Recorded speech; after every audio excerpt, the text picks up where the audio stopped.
Good morning. My name is Kay Brandt, and I have the honor of being your worship associate this morning. We welcome everyone here and online to the Unitarian Universalist Church of Roanoke, with a special welcome for those joining us for the first time. We hope you stay after the service for coffee in the fellowship hall. For those of you online who wish to share your joys and concerns during the Lifelines operations of the piece, please put them in the chat in the next 15 minutes. Our minister is Reverend Walter LaFleur. He's away today, and while he's away, today's service will be led by Nate Jones on the topic Less is More. A reminder to please silence all of your cell phones. Please join me if you choose in saying the words of welcome. Whoever you are, whomever you love, however you express your identity, whatever your situation in life, whatever your experience of the holy, as you come seeking love, your presence here is a gift.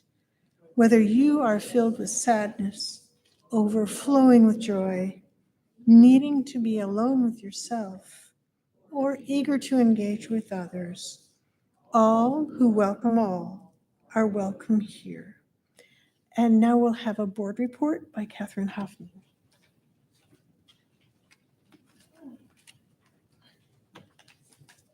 Good morning, everybody. I'm Catherine Hoffman, president of your board, and I'm here to report on last week's board meeting. So please note, we are now board members identified by gold labels on our name badges. So feel free to badger anyone you see who has one.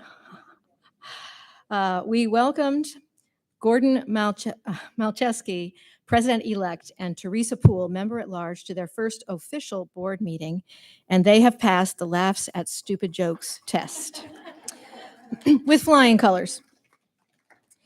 A contract is being finalized for an outside web manager who will regularly update and maintain our website. All who have updates for the website will funnel them to Susan Collins, our able office administrator, who will forward them on a regular basis to the website manager. So please be notified. If there's something on the webpage you want changed, she's the one you notify. We're in need of a new volunteer to take over coordinating the special collections that we take up 4 times a year for charities that we voted on at the annual meeting. Heidi Parton's been doing this, and we thank her very much. She's stepping away. So this is a great limited volunteer opportunity for someone, if you are interested. It involves scheduling the collection 4 times a year, making sure there's a church member to introduce it, getting it onto the order of service, and making sure the money gets to the named charity. So see Lynn Yates or any board member if you're interested. The board responded enthusiastically to a request from the auction committee to offer an item in this fall auction. Ideas flew around the room. Stay tuned for some board-sponsored fun that you can bid on. We also discussed ways to make the auction more inclusive regardless of income level. So the auction committee is working on ideas such as having a raffle for a few seats for high-end items and offering other items at a set price. Stay tuned for this fall's auction, a fun way to get together and support the church. Catherine, Erica, Gordon, and Teresa shared preliminary takeaways from the Unitarian Universalist General Assembly, which they attended in June. We discussed ways to get the new ideas out to various committees so we can use what we've learned, and stay tuned for a full report to the congregation by the end of July.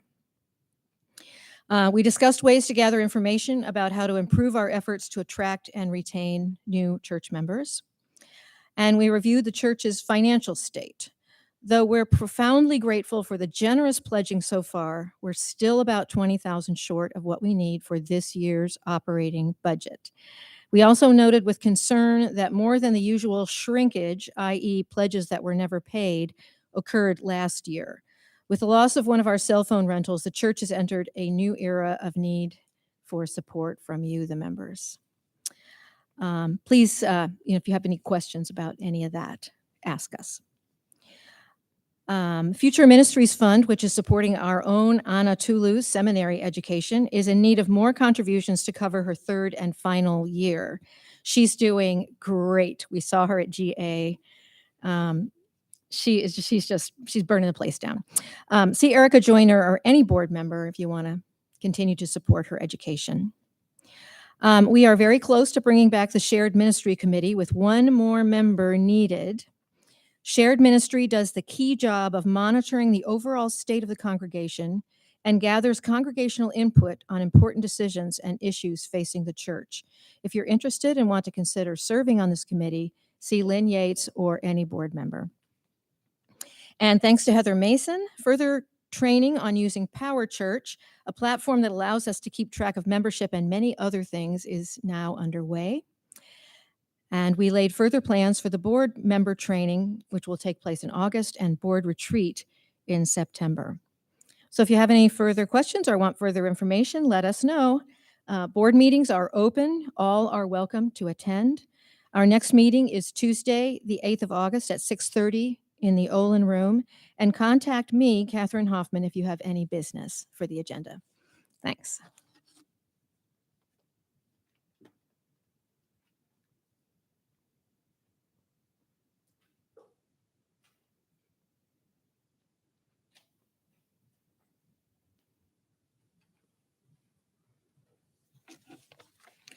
Now we'd like to read the covenant.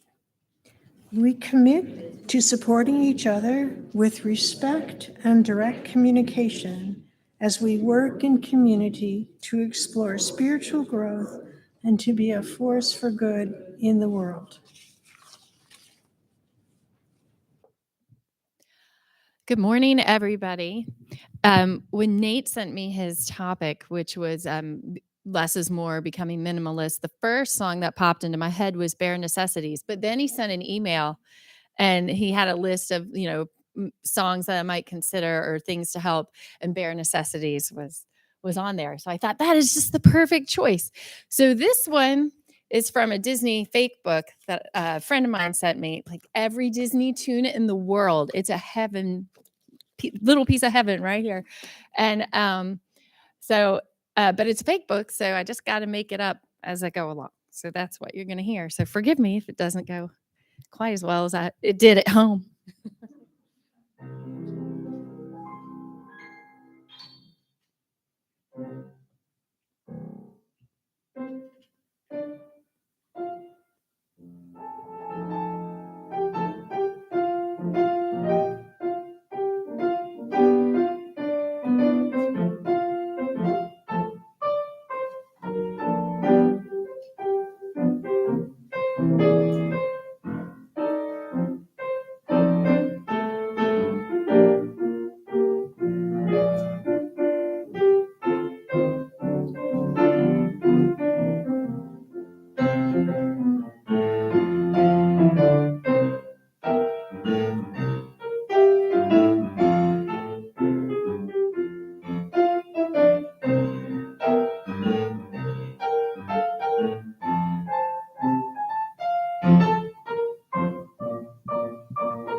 The opening words are from the Moral Epistles by Seneca the Younger. Contented poverty is an honorable estate. Indeed, if it be contented, it is not poverty at all. It is not the man who has too little, but the man who craves more that is poor. What does it matter how much a man has laid up in his safe or in his warehouse, how large his flocks and how fat his dividends, if he covets his neighbor's property and reckons not his past gains, but his hopes of gains to come? Do you ask what is the proper limit to wealth? It is first to have what is necessary, and second to have what is enough. And then we'll do the chalice lighting, but I just wanted to share that Nate is a recent member of our, relatively new member of our UU Roanoke family. He's the director at the Crillian Center for Human Factors and Simulation. Nate is, human factors is the study of human capability and limitation and its application toward designing efficient, effective, and safe work process and work processes and systems. So we couldn't ask for somebody better to help us figure out how to be a minimalist.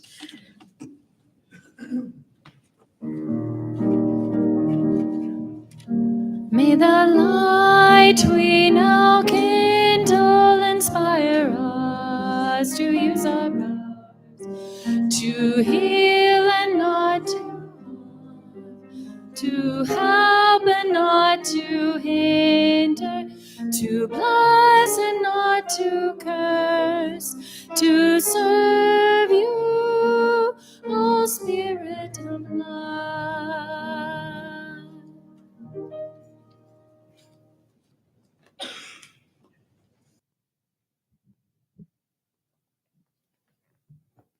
Good morning, everyone. I'm Bonnie Evans, and I am the Lifespan Faith Development Coordinator.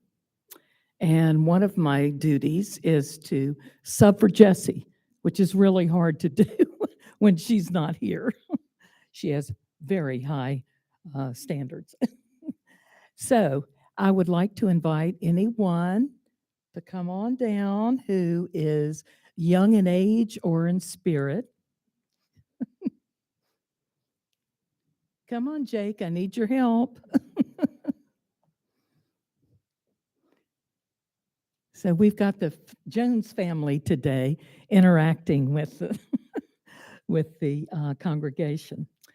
So the service today is called Less is More. That's right. What do you think that means? Less is more. Having less stuff means having more stuff. How about that stuff is more what? More time. That's right. The less you have, the more valuable the things that you do have are to you. Is that what you meant? Okay, Zane, good answer. They're all good answers. So what do you think about what you have and what do you have too much of?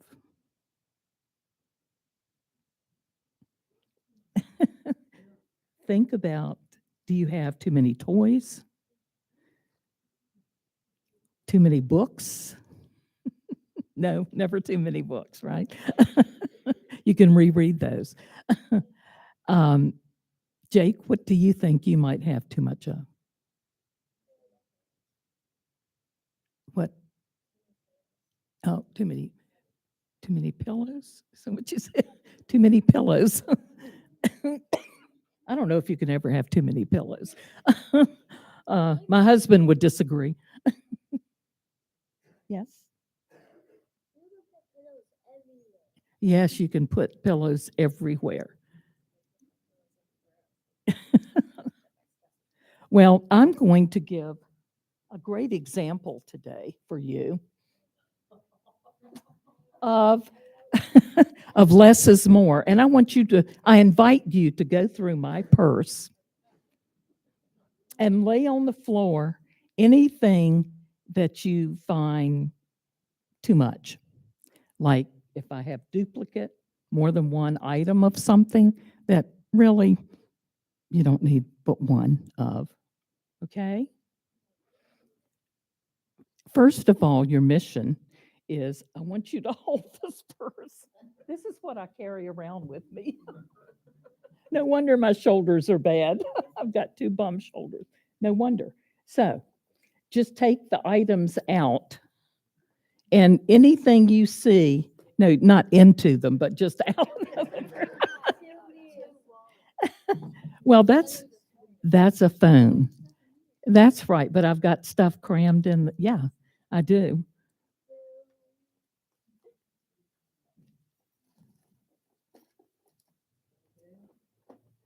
Okay, those are my sunglass case. Those are my eyeglass case.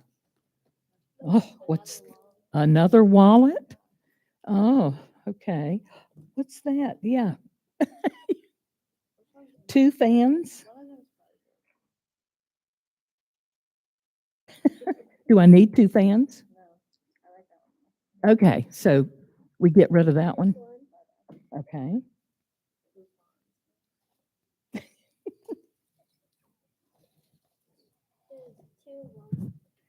Okay. Teeth cleaning stuff, huh? That's a key. That's a key to one car. That's a key to another car. And that's a key to another car. I can only drive, how many cars can I drive at one time? One. They're all sitting in our driveway. One's a play car for the summer. Okay, that's the same fan. All right, what else? How many tissues do I have in there? They're clean.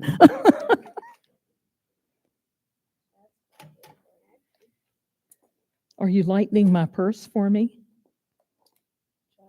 Trying, okay.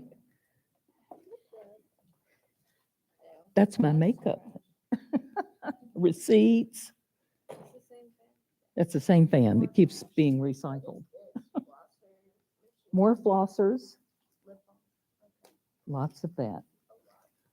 Okay, so anyway, our time's up. So another flosser.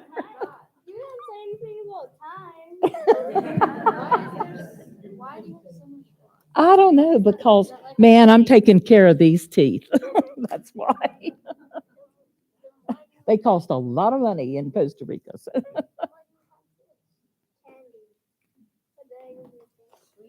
Band-Aids. Band-Aids are for those oops moments, especially around you all.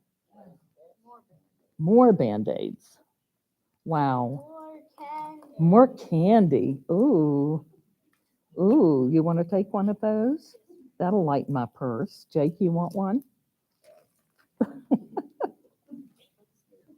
Have you ever seen so much junk in a purse? No. And I think I need it all, but I don't think I do. Oh, I made that upstairs, didn't I? Uh-huh. I know, but I don't have any keys on it. I know. Oh, that felt good. Thank you. All right. So you get my point. We all have too much stuff. And I don't need to be carrying around all this stuff. There's another section. How many masks do I have? A lot. From the pandemic years. Okay, so thank you. I haven't taken the time to do that. So less is more.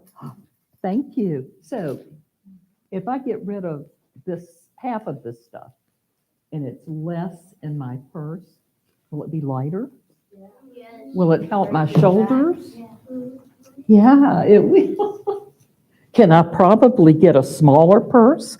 Yeah. And maybe an over the shoulder purse, and my hands will be free? So there's all kinds of pluses for having less stuff, right? So put it all back in there, and when I get home, you made me see that that's pretty embarrassing. And I have way too much stuff in my purse, and no wonder it's heavy. So what are we going to do when we go home? Are you going to look through your stuff and see if there's anything you can get rid of and maybe donate to someone who doesn't have so many things? You think you'll do that? Okay.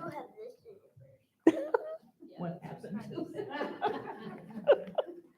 Well, that's gone now. Well, I took a chance, That's okay. I have another one, right? All right, just cram it all back in there. So less is more. Remember that, everyone. Thank you.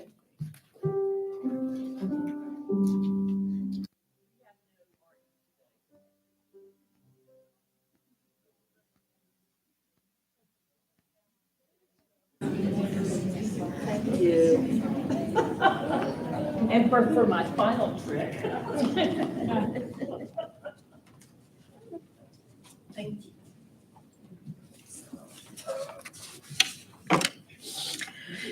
From Josh Becker, from Minimalist Living, 7 Ways to Sample Living with Less. From the moment we're born, we're told to pursue more. Advertisements from every television, radio, newspaper, magazine, billboard, and website scream to us on a daily basis that more is better. As a result, we work hard hours so that we can spend countless dollars purchasing the biggest homes, the fanciest cars, trendiest fashions, most popular toys, and coolest technologies. But we all know it's not true. We all know deep down that happiness cannot be bought at a department store. More is not necessarily better. We've just been told the lie so many times we begin to believe it. But what if, in reality, there's actually more joy in pursuing minimalist living and intentionally living with less? That truth would change almost everything about us. It would change the way we spend our hours, our energy, and our money. It would change where we focus our attention and our minds. It would change the very foundations of our lives. And if that were true, it would free us up to pursue the things in life that we most value. In other words, minimalist living would be a life-changing and life-giving realization.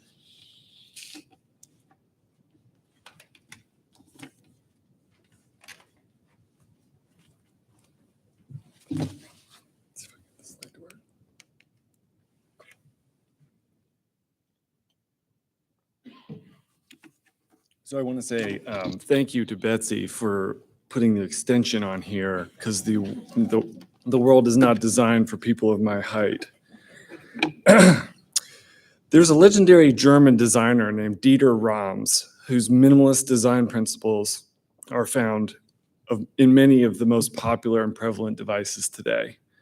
The highest expression of that ideal is this, probably the most prevalent device on the planet Earth.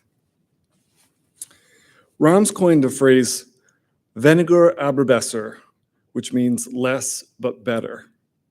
You see, Rams believed that intuitive use and clean design were the ultimate goal in product design, that there was elegance and sophistication in simplicity. In short, design should be reductive, not additive. While I appreciate what Rams did for the world of design, it was a chance encounter with a statement of his that is the reason why I'm beginning with him today. He said, "Less but better is an advantage which allows us more space for real life." Now, when Rams said that, he was 100% talking about the design of record players from the 1970s. But this morning, I'd like to postulate that Rams's less but better mantra can be applied to every aspect of our lives, with the goal of designing a better, less stressful, more fulfilling, and present life. Wanting less and having less. This is the essential definition of minimalism. Joshua Becker, who we've heard from earlier, is one of the predominant minimalist thinkers today, and he defines minimalism as the intentional promotion of the things we most value and the removal of anything that distracts us from it, with a focus on intentionality and making the most of the one life we've been given. This concept goes back to the time of Socrates, Plato, and Seneca, as we heard earlier. It's prevalent in art, architecture, literature. So why not apply it in our everyday lives? In the modern era, this idea has been all but bulldozed from the national zeitgeist by consumerism, greed, and mass advertising.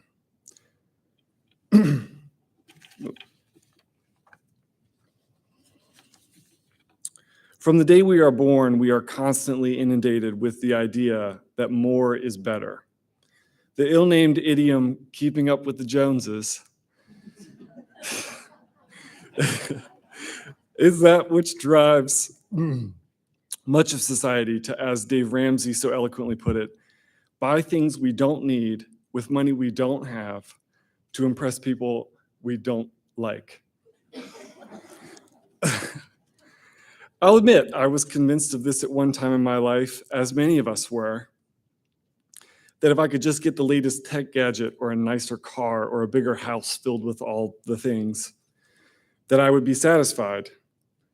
But with each new thing that enters my life comes the responsibility, stress, and distraction of attending to it.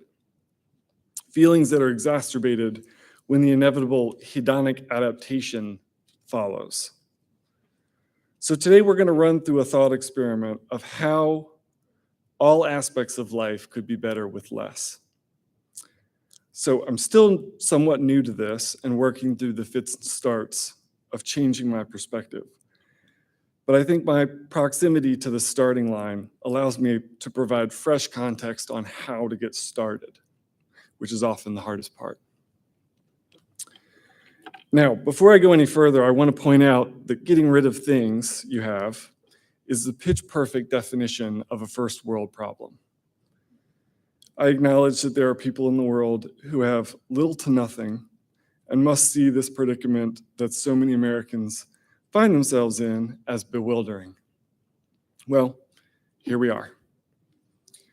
I would also propose that one way to balance the inequities of the world and to feel more connected to our fellow man is for more of us to adopt the less is more mantra. Secondly, we're not talking about the elimination for the sake of elimination. To be clear, culling is an act, a process, a journey that should be undertaken to get to a desired outcome.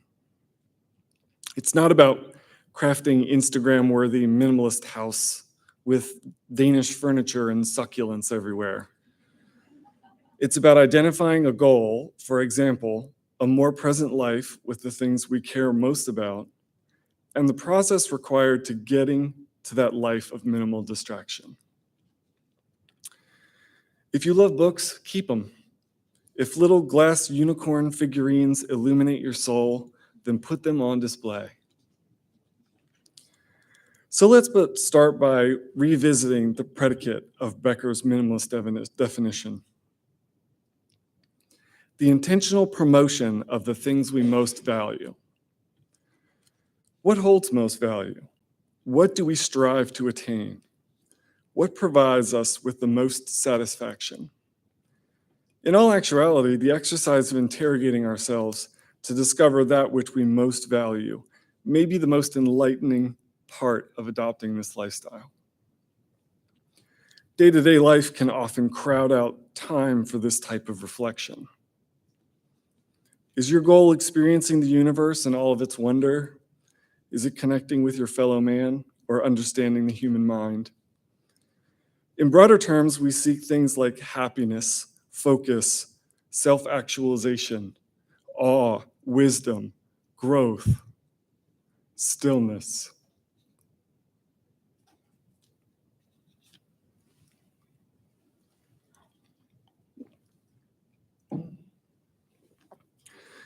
That wasn't where I thought I was going to get stuck. Some of these goals can be directly accessed through the execution of minimalist principles.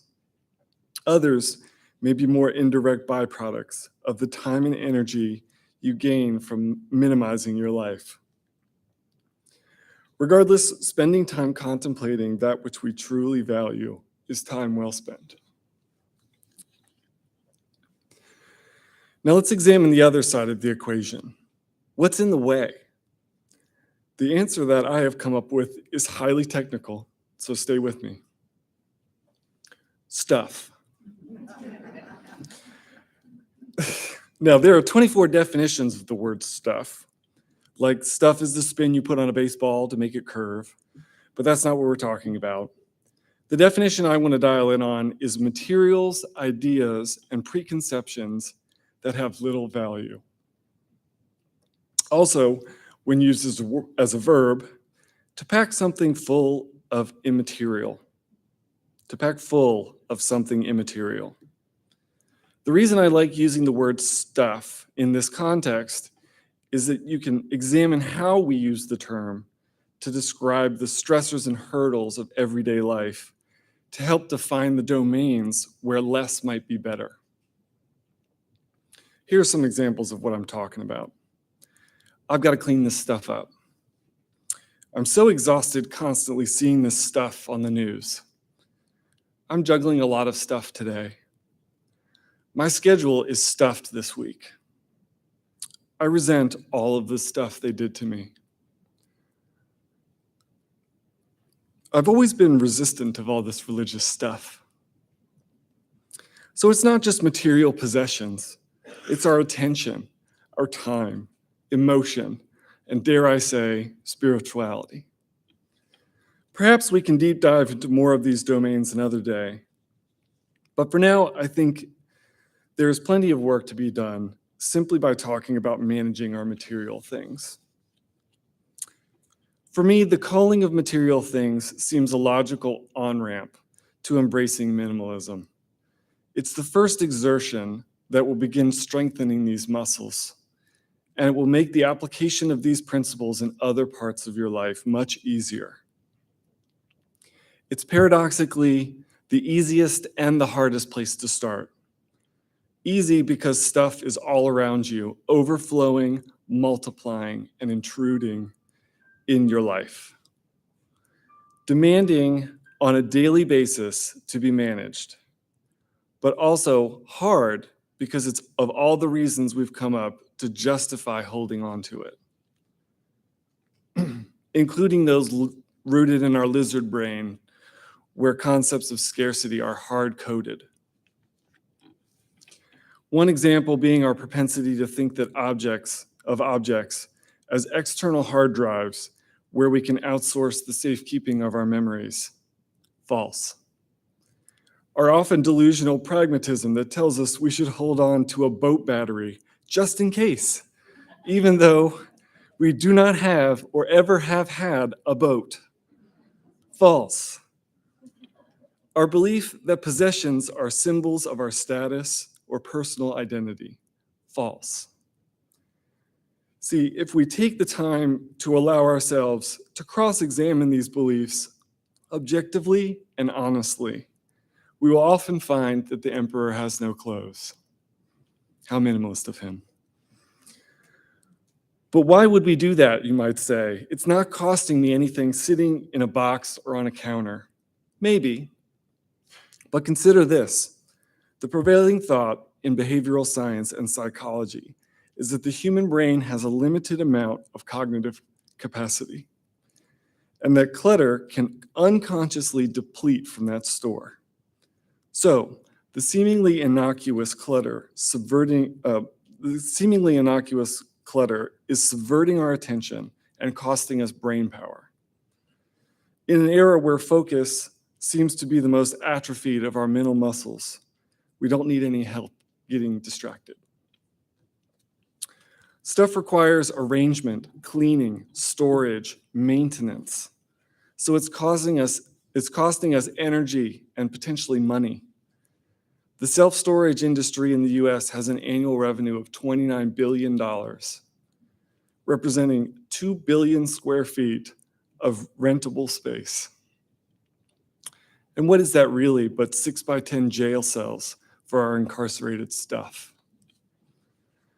Finally, upkeep of our things takes what I consider to be the most valuable resource on this earth, time. The less stuff we have, the less time we spend on it. At some point, we have to take the time to go through our things. If not us, it will be the next of kin who inherit this task, often with little or no context for the memories associated with our things or our wishes for where they might go. I'm sure that many of us have been the recipient of this responsibility in one way or another. And although it may feel like a noble duty or rite of passage, objectively, it's an additional burden one endures while simultaneously grieving the loss of a loved one. We can romanticize about it and think about the family all together, uncovering treasure after treasure, and sharing memories with the Big Chill soundtrack playing in the background. But in reality, 99% of it is deciding what to do with 17 years worth of Motor Trend magazines, or a collection of knotted power cables for which the devices have long been retired, or a rocking chair that's just broken enough to be unusable, but holds enough of its shape to feel salvageable. This is yet another powerful justification for embracing minimalism. Spending time in the present to cull down our things to that which we need or holds the highest value, to ensure we are living in the present moment, and so that our loved ones can focus on celebrating and remembering our lives when we're gone. This is actually a practiced tradition in Sweden. It's called "dörstädning," which literally translates to death cleaning. It's not seen as a morbid death rite, but rather a pragmatic, intentional process thoughtfully executed over time. So, how do I start minimizing my life? Well, do not, under any circumstances, start with photos. You will quickly find yourself merging right onto memory lane, and the chance of making meaningful progress will be gone. Also, I would recommend avoiding the room in your house that contains all the handed down items, at least at first. At my childhood home, my family referred to this room as the black hole. Once inside, not even light could escape. Let's leave those rooms for when we've built up a bit of endurance. I suggest one of two places to wake up your minimalist muscles: the kitchen or your closet. The act itself is quite straightforward now that you have your goals in mind. Here's how my first experience went. Our kitchen is the busiest place in our house when we come home and when we entertain. I love cooking. It's my bridge from stressy work time to relaxing personal time. So the kitchen is very important to me. One of the first things I encountered when exploring the minimalist lifestyle was a video that suggested an experiment. Let's call it the "you might be a minimalist if" test. On any given day, do a self-assessment about how a space makes you feel. Can you find things? Is it inviting, distracting? Spoiler alert, the vibe in my kitchen was not great, even though it was what we would consider to be clean. Next, the challenge suggested that I interrogate the space and remove from sight any appliance or anything else that I don't use on a daily basis. I was to find space in the cupboard or storage for the things I knew I would use, or if there were things I even had the slightest inkling I did not need, I was to put them in a box and stick the box in the trunk of my car. So, quick tangent, this is a key method for minimizing: segregating things you think you don't need from the place where they currently live. If you do need it, it can be retrieved and put back into circulation. But if it stays in the box in a garage for 2 months, you can feel assured it's extraneous. Anyway, back to the kitchen. In trying to find space for the big items like a stand mixer or blender, I bumped into other things, which caused a powerful cascade of asking, do I need this? The answer was mostly, no, I didn't even know I still had this. And off to the discard box that item went. When I finished this exercise and did the same assessment, I felt a greater sense of both joy and calm, beyond the feeling you get when something is just really clean. My desire to spend time in the kitchen soared even higher. A month or two later, when I remembered that the boxes of stuff were still in the trunk of my car, and I hadn't touched any of it, I simply dropped them off at Goodwill with a cheerful good riddance.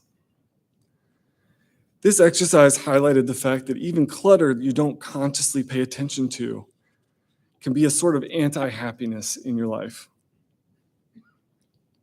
Now, your kitchen might not have a lot of cabinet space or storage, but isn't that all the more reason to ensure that the objects in them hold meaningful utility? Do I need 7 spatulas? Well, what if one breaks? Wait, has one ever broken?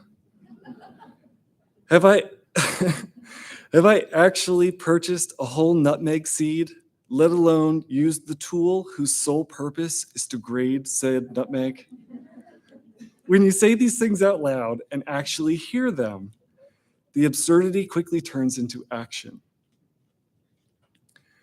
In the span of an hour, I was able to remove 50% of the things in my drawers and on our counters. I could probably go back and half it again. Not only did this simplify my life, reduce overflowing drawer contents, and make my kitchen more efficient and effective, but I also choose to believe that somewhere in this world, there is a Goodwill shopper who picked up a never-before-used 5 1/4-inch stainless steel nutmeg grater with built-in storage, and they are reveling in the joyous smell and taste of freshly ground nutmeg. One person's trash is another person's treasure. This test had come back positive. This was a thing for me. The next stop on my journey was my closet, then my bathroom, and just yesterday, I leveled up and did my garage. When you start examining things for their utility and ability to bring joy, you are also rewiring your brain about what it is that you really need. This act is a proactive inoculation that will help you from being infected with stuffitis. When you buy new things, it will be more intentional and necessary, not just impulsive or because you have a coupon.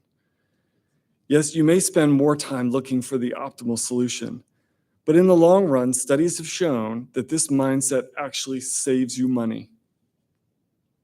Once the minimalist muscle gets strong enough, you may even dare to apply it to the other domains we discussed earlier. Is the resentment that I consciously choose to hold on to contributing to my journey or weighing me down and snaring me in the past? Does the digital world fill me with joy, or is it just doom scrolling, feeding me dopamine hits and distracting me from focusing on what really matters? Am I using my time well? Is maintaining this relationship worth it? Is my blind certainty that some religious experiences and rituals are not for me a good thing, or is it possibly hindering my personal spiritual growth? I get it now. I can tell you I've pondered each one of these questions through the lens of minimalism, and it's been a revolutionary experience. Less resentment, less online time, less time wasting, less toxic or one-sided relationships, and less certainty. Resentment is like drinking poison and waiting for the other person to die. But my goal is to live in the present, so goodbye, resentment. The quest for certainty blocks the search for meaning. My goal is to find meaning. Goodbye, certainty.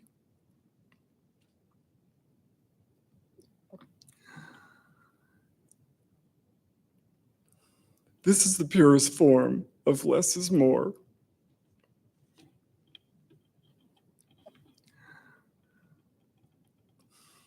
As I close, I want to share some resources for anyone who thinks this might be worth a try. I'm a big fan of Ezra Klein, and at the end of his podcast, he asks the guests for 3 books they're reading. So here goes. The Gentle Art of Swedish Death Cleaning by Margareta Magnusson is a book and series on Peacock about the second half of life and putting your things in order while reflecting on the joys that make up a long life. Second is Goodbye Things by Fumio Sasaki, which is filled with tips, tricks, and hard truths about downsizing from an enlightened perspective of a young single person. Third is Necessary Endings by Dr. Henry Cloud, which makes a compelling argument that endings are often inevitable, necessary, and a strategic step towards something better. I hope my musings today might provoke you, at the very least, to think about things in your life and consider how they are contributing or secretly stealing from your goals and aspirations. Maybe give the kitchen experiment a go and see how it changes your perspective. If you need help, let me know. I'm no Marie Kondo, but I have a truck and a strong-ish back and would be more than happy to help you ferry your unneeded things to their next destination. It will be time well spent.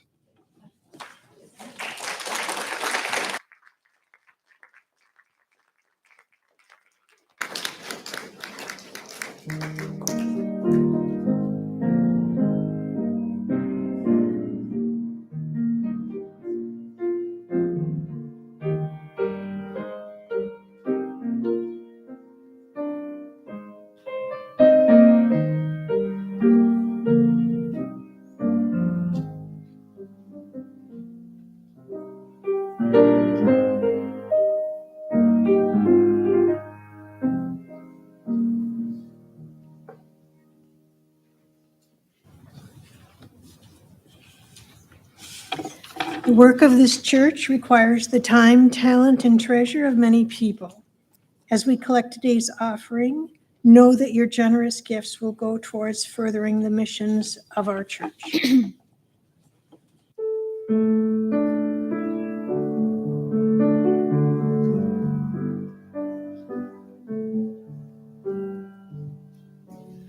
Though I may speak with bravest fire and have the gift to all inspire and have not love, my words are vain as sounding brass and hopeless gain. Though I may give all I possess and striving so my love profess, but not be given by love within, the prophets soon turn strangely thin. Come, Spirit, come, our hearts control. Our spirits long to be made whole. Let inward love guide every deed. By this we worship and are freed.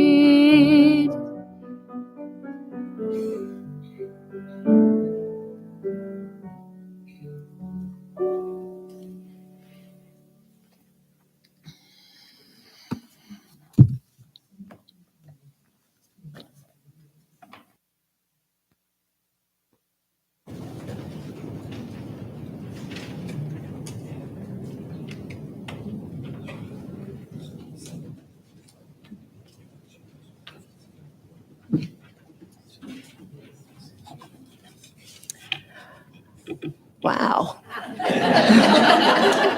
You are tall.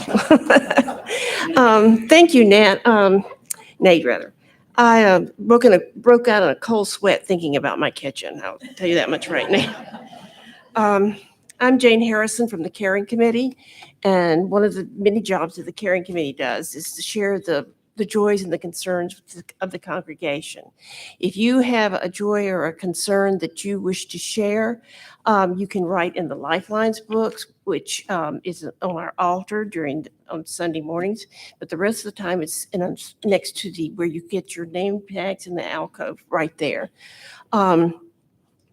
If you could also let the church secretary, administrator know, or you can let somebody from the carrying committee know. So let us enter this time together of joys and concerns. I have some joys and some concerns today. First of all, some joys. I have to put my glasses on so I can at least see what I'm doing. We're happy to report that Natalie, Ninan's granddaughter, came through her heart surgery like a rock star. Recovery is a bit challenging, but we hope to have her home next week. And another joy is I understand there's new artwork throughout the sanctuary this morning. Check it out, and remember that it's for that if you decide you want to purchase this, the money goes to the church. And then there is a concern. Beth Griffins through YouTube has said that her Aunt Marion of Peoria, Illinois, passed away, and she's hoping that everybody will keep her in your thoughts and prayers. If you have a silent joy or a silent concern that you wish to keep in your heart, you can please come forward and we can each light a candle. Please use both sides of the altar.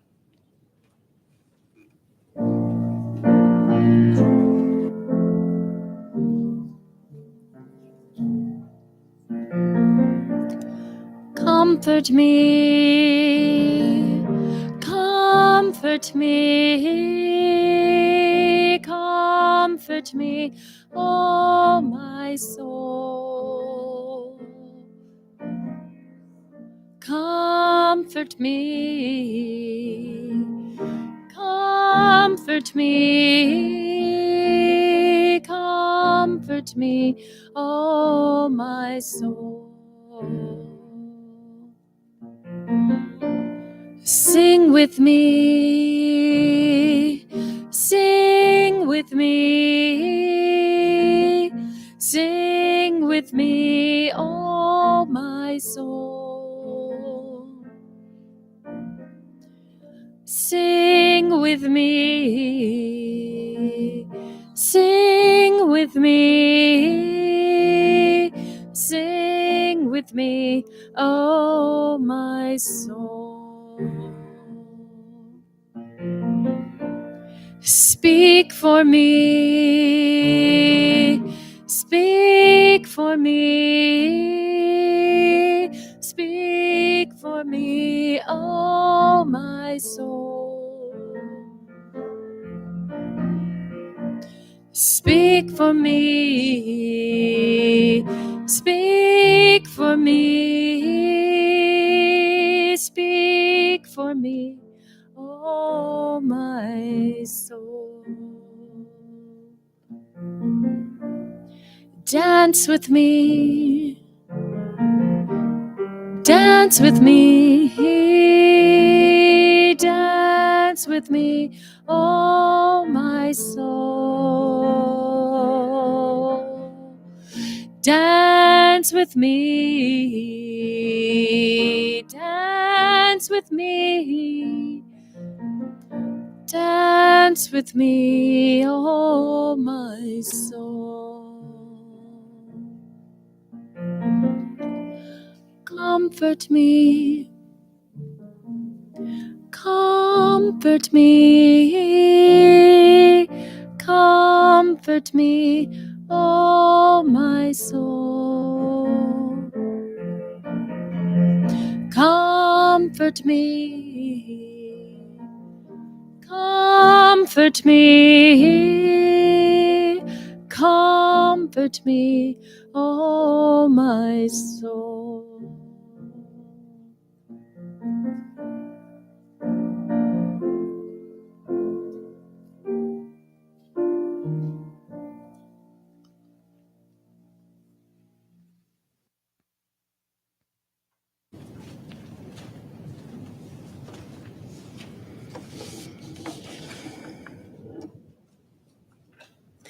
So our announcements are that we have a free dance class for UU adults on Saturday, July 29th at 10 o'clock in the Fellowship Hall. Ken Kitchen is the instructor. The next free classes are August 26th and September 30th. Jesse will be out of town from July 14th to July 23rd, and many other families are traveling to and from the Susie and other excursions, and so we're taking a break. This Sunday is kind of an irrelevant point at this, maybe, but no LFD activities are planned, including RE, Children's Church, and YRUU. The following pack of snack supplies are needed: fruit cups, cereal cups, peanut butter, cheese crackers, cereal/granola bars, and small jars of peanut butter. Also, we will be collecting supplies for the new school year: glue sticks, pencils, notebook paper, notebooks, composition books, Crayola crayons, scissors, erasers, backpacks, etc. will be given to students who can't afford supplies. Leave the supplies in the gray bin on the kitchen island and contact Bonnie Evans with questions at bvans@uuroanoke.org.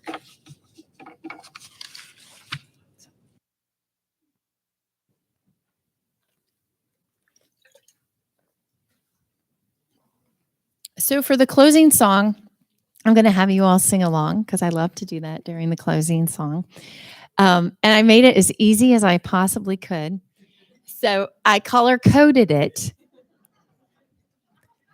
So if it's blue, it is the end of the verse and it'll be so extremely obvious. Okay. And I will show you how it goes. And if it's green, it is the chorus. So let's do the chorus first. The chorus goes, so tear your eyes away. Oh, tear your eyes away. See how away is written underneath so you can wait. Okay. Can we try that together? Oh, tear your eyes away. Oh, tear your eyes away.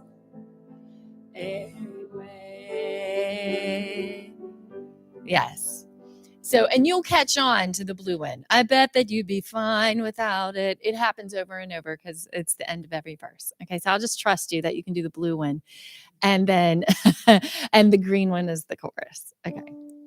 This is called Every Little Thing by Peter Doran. And this was also on Nate's list because I did not know this song.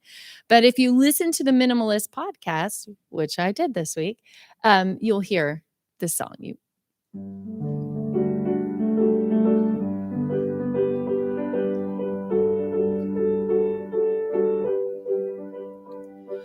Every little thing you think that you need. Every little thing you think that you need. Every little thing that's feeding your greed. Here we go. I bet that you'd be fine without it.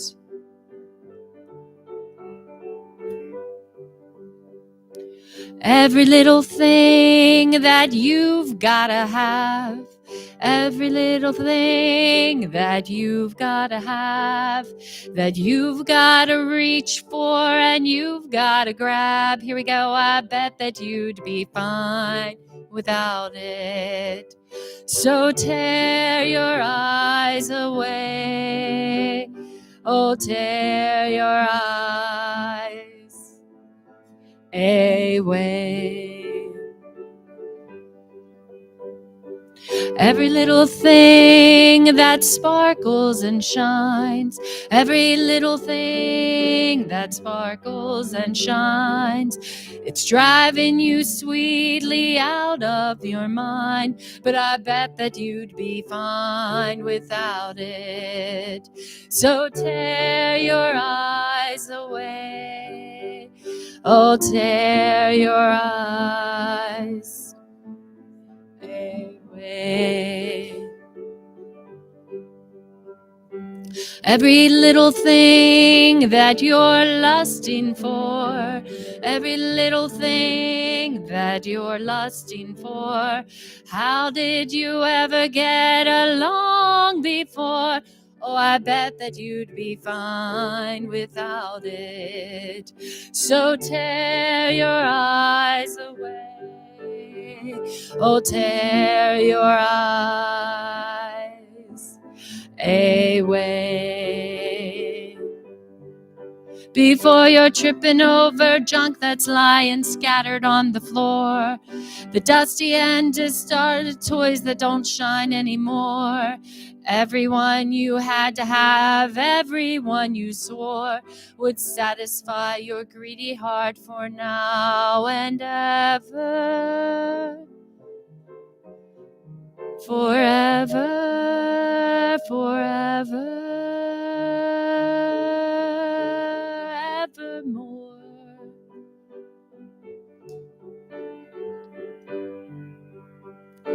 Every little thing that catches your eye, every little thing that catches your eye gets under your skin and won't be denied.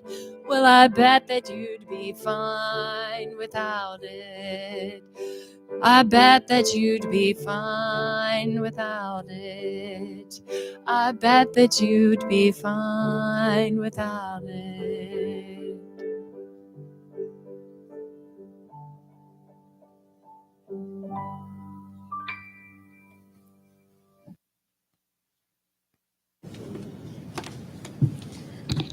So I want to thank everyone for coming to my TED Talk today. There's one thing about bad design, and that is once you see it, you can't unsee it. So I'm hopeful that the things we went over today will catch your eye as you move through your house and maybe just make you act on it. Have a good week, everybody.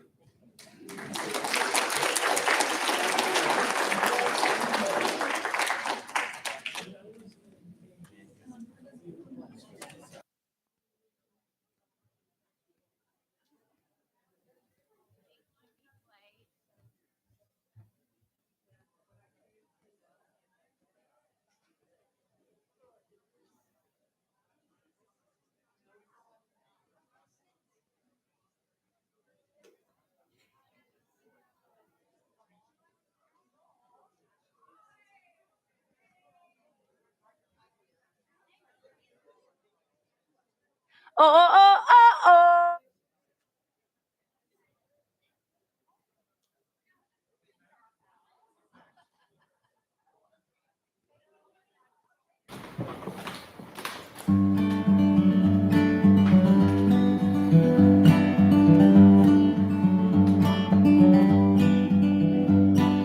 Every little thing you think that you need, every little thing you think that you need, every little thing that's just feeding your greed.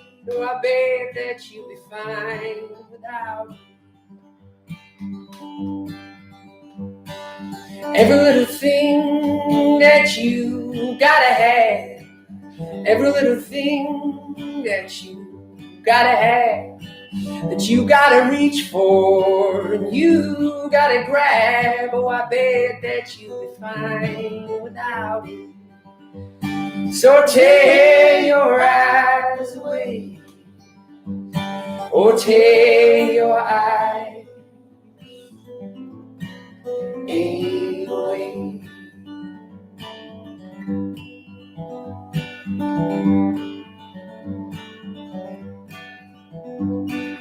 Every little thing that sparkles and shines, every little thing that sparkles and shines is driving you sweetly out of your mind. But I bet that you'll be fine without it. So tear your eyes away, oh, tear your eyes away.